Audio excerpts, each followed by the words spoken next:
2006년 12월 첫눈이 내린 밤, 곤지암 리조트에서 한 대학생이 사라졌다.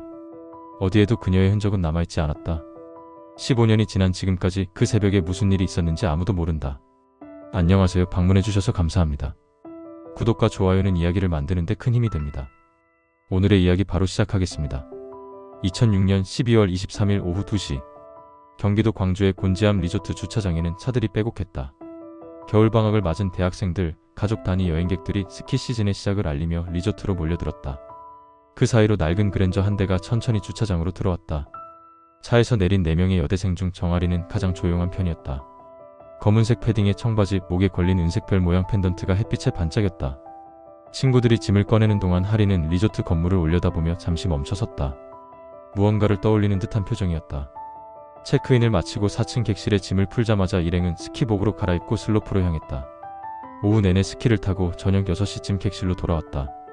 샤워를 마친 뒤 편의점에서 사온 안주와 맥주 몇 병을 테이블에 펼쳐놓고 가벼운 술자리가 시작됐다. TV에서는 연말 가요 프로그램이 흘러나왔다. 그런데 오후부터 하린의 행동에는 묘한 부분이 있었다. 오후 3시경 슬로프에서 잠깐 자리를 비운 것을 시작으로 객실에 돌아온 뒤에도 두어 차례 밖으로 나갔다 돌아왔다. 친구 중 한 명이 물었을 때 하린은 짧게 대답했다. 그냥 답답해서라고. 하지만 복도 창문 너머로 하린을 본 다른 투숙객은 나중에 이렇게 증언했다. 주차장 쪽을 천천히 걸으며 뭔가를 두리번거리는 모습이었다고. 마치 약속 장소를 찾는 사람처럼. 밤 11시가 넘어 술자리는 자연스럽게 정리됐다. 모두 피곤했다.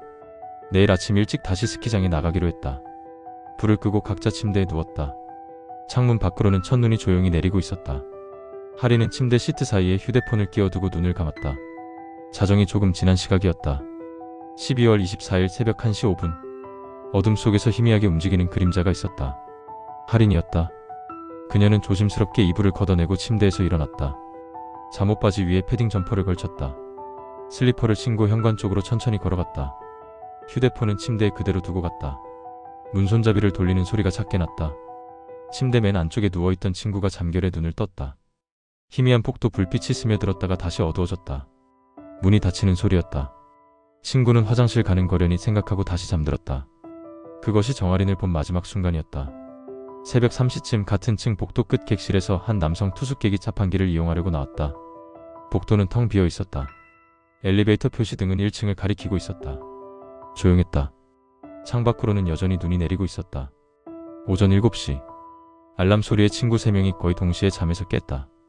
체크아웃 시간이 10시였고 아침 식사 후 다시 스키장에 나가기로 했다. 불을 켜자 방 안이 환해졌다. 그리고 그때 깨달았다. 하린의 침대가 비어 있었다. 이불은 반쯤 거쳐져 있었고 베개는 그대로였다. 패딩은 보이지 않았지만 짐 가방은 그대로였다. 세면도구, 옷가지, 지갑 모두 제자리에 있었다. 단지 하린만 없었다. 화장실을 확인했다. 없었다. 복도로 나가 두리번거렸다. 아무도 없었다. 로비로 내려가 물었다. 프론트 직원은 고개를 저었다. 아침부터 나간 투숙객은 없다고 했다. 친구들은 다시 객실로 올라와 침대 시트를 뒤졌다. 하린의 휴대폰이 바닥으로 떨어졌다. 마지막 문자 기록은 전날 자정 다른 친구에게 보낸 짧은 인사였다. 굿나잇이라는 문자와 웃음 표시. 오전 8시 30분 친구들은 리조트 보안팀에 신고했다. 오전 9시 경찰이 출동했다. 그리고 그때부터 이상한 일들이 드러나기 시작했다. 경찰이 가장 먼저 요청한 것은 CCTV 확인이었다. 리조트 보안팀장은 당직실로 안내하며 모니터 앞에 앉았다. 2006년 당시 곤지암 리조트의 CCTV는 총 6대였다. 1층 로비에 2대, 엘리베이터 내부에 1대, 주차장 입구에 2대, 후문 쪽에 1대. 보안팀장은 새벽 12시부터 오전 7시까지의 영상을 빨리 감기로 돌렸다. 로비 카메라에는 밤샘 근무하는 프론트 직원과 새벽 5시쯤 체크아웃한 남성 1명만 찍혀 있었다. 엘리베이터 카메라에는 새벽 3시 자판기를 이용하려던 남성 투숙객 1명, 새벽 4시쯤 술에 취해 비틀거리며 돌아온 중년 남성 1명뿐이었다. 주차장 카메라도 마찬가지였다. 밤새 움직인 차량은 단 한 대도 없었다. 후문 카메라에는 아무것도 찍히지 않았다. 정아린의 모습은 단 한 프레임에도 없었다. 경찰은 4층 복도를 점검했다. 객실에서 나가는 방법은 3가지였다. 엘리베이터를 타고 내려가거나 계단을 이용하거나 복도 끝 비상구를 여는 것. 하지만 비상구에는 알람이 설치되어 있었다. 열리는 순간 리조트 전체에 경보음이 울리도록 되어 있었다. 보안팀장이 확인했다. 그날 밤 비상구 알람은 작동하지 않았다. 오전 10시 첫 수색이 시작됐다. 경찰과 리조트 직원 20명이 건물 주변을 샅샅이 뒤졌다. 그때쯤 눈은 그쳤다. 땅 위에는 약 5cm 두께로 눈이 쌓여 있었다. 리조트에서 외부로 나가려면 최소한 주차장을 거쳐야 했다. 주차장에서 도로까지는 약 50m, 그 구간은 온통 눈으로 뒤덮여 있었다. 수색팀은 그 구간을 천천히 걸으며 눈 위를 살폈다. 발자국은 없었다. 사람이 걸어간 흔적도, 질질 끌린 자국도, 심지어 동물 발자국조차 없었다. 깨끗한 눈밭이었다. 수색팀은 리조트 뒤편 숲 쪽으로 방향을 틀었다. 하지만 그곳도 마찬가지였다. 나무 사이로 이어지는 오솔길에도 경사진 언덕에도 아무런 흔적이 없었다. 오후 2시 경찰은 수색 범위를 확대했다. 리조트 반경 1km 이내의 모든 구역을 뒤지기 시작했다. 폐쇄된 창고, 공사 중인 건물터, 야외 화장실, 심지어 쓰레기 집화장까지 아무것도 나오지 않았다. 12월 25일 수색은 이틀째로 접어들었다. 경찰은 구조대를 추가로 투입했다. 리조트 주변 산악지역까지 수색 범위를 넓혔다. 수색견 2마리가 투입됐다. 할인의 옷가지를 맡긴 개들은 리조트 건물 주변을 빙빙 돌다가 주차장 한쪽에서 멈췄다. 그리고 더 이상 움직이지 않았다. 조련사가 고개를 가로저었다. 냄새가 거기서 끊겼다는 의미였다. 경찰은 할인의 소지품을 정밀하게 조사했다. 침대 시트 사이에서 발견된 휴대폰을 먼저 조사했다. 통화 기록에는 가족, 친구들, 아르바이트하던 카페 사장 번호만 저장되어 있었다. 문자 기록도 평범했다. 마지막 발신은 12월 23일 자정 친구에게 보낸 짧은 굿나잇 메시지. 지갑 안에는 신분증, 현금 3만원, 체크카드 1장, 학생증, 카페 멤버십 카드가 들어있었다. 카드 사용 내역을 확인했다. 마지막 사용처는 12월 23일 오후 6시 리조트 내 편의점. 소주와 과자를 구입한 기록이었다. 그 이후로는 아무것도 없었다. 경찰은 자발적 실종 가능성을 검토했다. 할인의 가족을 불러 면담을 진행했다. 부모는 눈물을 흘리며 고개를 저었다. 할인은 평범한 아이였다.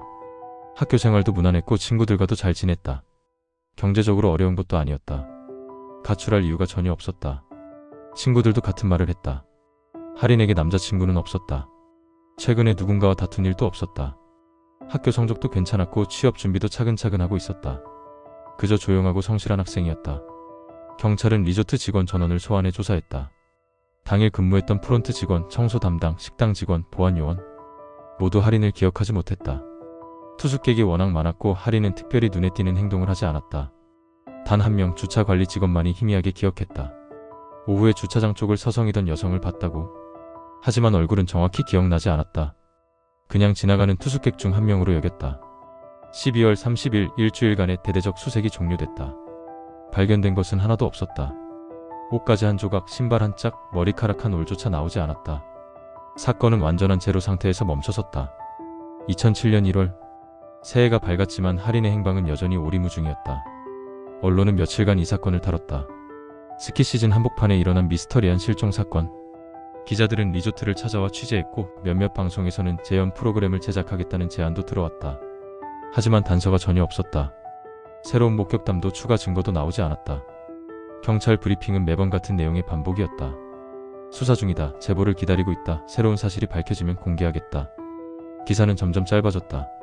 처음에는 일면을 장식하던 사건이 사회면 한 귀퉁이로 밀려났다가 결국 지면에서 사라졌다. 방송 뉴스에서도 더 이상 언급되지 않았다. 할인의 부모는 포기하지 않았다. 매주 주말마다 리조트 주변을 찾아다녔다. 근처 마을 주민들에게 전단지를 돌리고 혹시 이런 사람을 본 적 없냐고 물었다. 대부분은 고개를 저었다. 몇몇은 동정 어린 눈빛으로 전단지를 받아들었지만 아무도 확실한 정보를 주지 못했다. 경찰 수사도 서서히 축소됐다. 다른 사건들이 밀려들어왔고 인력은 한정되어 있었다. 한 달에 한 번, 그 다음에는 두어 달에 한 번 담당 형사가 가족에게 전화를 걸었다. 매번 같은 대답이었다. 아직 특별한 진전은 없다고. 2007년 여름이 지나고 가을이 왔다. 리조트는 여전히 성업 중이었다. 사건은 리조트 운영에 큰 영향을 주지 않았다. 사람들은 금방 잊었다. 새로운 투숙객들은 4층 복도를 아무렇지 않게 오갔고 할인이 묵었던 객실에도 다른 손님들이 들어왔다. 할인의 친구들도 각자의 삶으로 돌아갔다. 처음 몇 달은 자주 연락하며 서로를 위로했지만 시간이 갈수록 연락은 뜸해졌다. 졸업이 다가왔고 취업 준비에 바빴다. 할인은 점점 과거의 기억 속으로 멀어졌다. 2008년, 2009년이 지났다. 경찰 파일에는 여전히 미제 사건으로 분류되어 있었지만 실질적인 수사는 중단된 상태였다. 담당 형사도 다른 부서로 전출됐다. 정할인이라는 이름은 서서히 그러나 확실하게 사람들의 기억에서 지워졌다. 그렇게 10년이 흘렀다.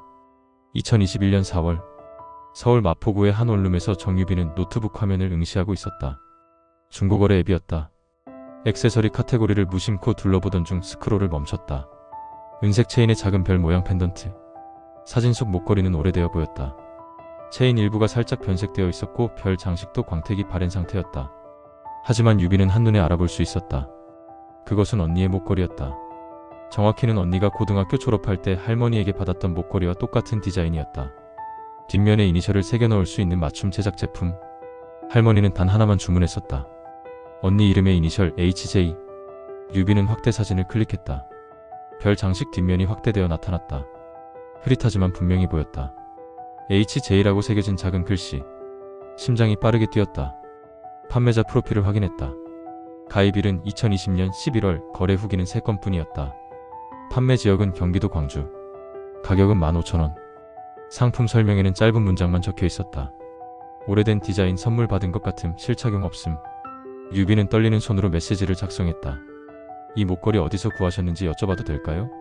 혹시 언제쯤 받으신 건지도 알 수 있을까요? 개인적으로 매우 중요한 물건이라 여쭙습니다. 전송 버튼을 눌렀다. 답장을 기다렸다. 1시간이 지났다. 답장은 오지 않았다. 유비는 다시 메시지를 보냈다. 이번에는 조금 더 구체적으로 썼다. 이 목걸이가 제 가족과 관련이 있을 수 있습니다. 구입 경위만이라도 알려주실 수 있을까요? 하루가 지났다. 답장은 없었다. 유비는 매일 앱을 켜서 확인했다. 판매자는 접속 상태였다. 다른 물품에는 댓글도 달고 있었다. 하지만 유빈의 메시지에는 답하지 않았다. 사흘째 되는 날 아침 유빈이 다시 앱을 켰을 때 화면에 오류 메시지가 떴다. 존재하지 않는 사용자입니다. 판매자 계정이 삭제되어 있었다. 목걸이 게시글도 사라졌다. 유빈은 서둘러 경찰서로 향했다. 경찰서 민원실 창구에서 유빈은 15년 전 사건 파일을 요청했다. 담당 경찰관은 컴퓨터를 두드리며 기록을 검색했다. 2006년 12월 24일 곤지암 리조트 실종 사건. 파일은 여전히 미제 상태로 보관되어 있었다. 하지만 현실은 냉담했다. 중고거래 사이트의 목걸이 사진만으로는 수사를 재개할 수 없다는 답변이었다. 동일 디자인 제품일 가능성도 있고 판매자 계정이 삭제된 이상 추적도 불가능하다는 설명이었다. 경찰관은 정중하지만 단호했다. 구체적인 증거나 새로운 목격자가 나타나지 않는 한 어렵다고 했다. 유비는 혼자 움직이기로 했다. 노트북을 펼치고 15년 전 기사들을 다시 찾아봤다. 대부분은 링크가 깨져 있었다. 남아있는 기사들도 내용은 비슷했다. 미스터리한 실종, 단서 없음, 수사 난항. 새로운 정보는 없었다.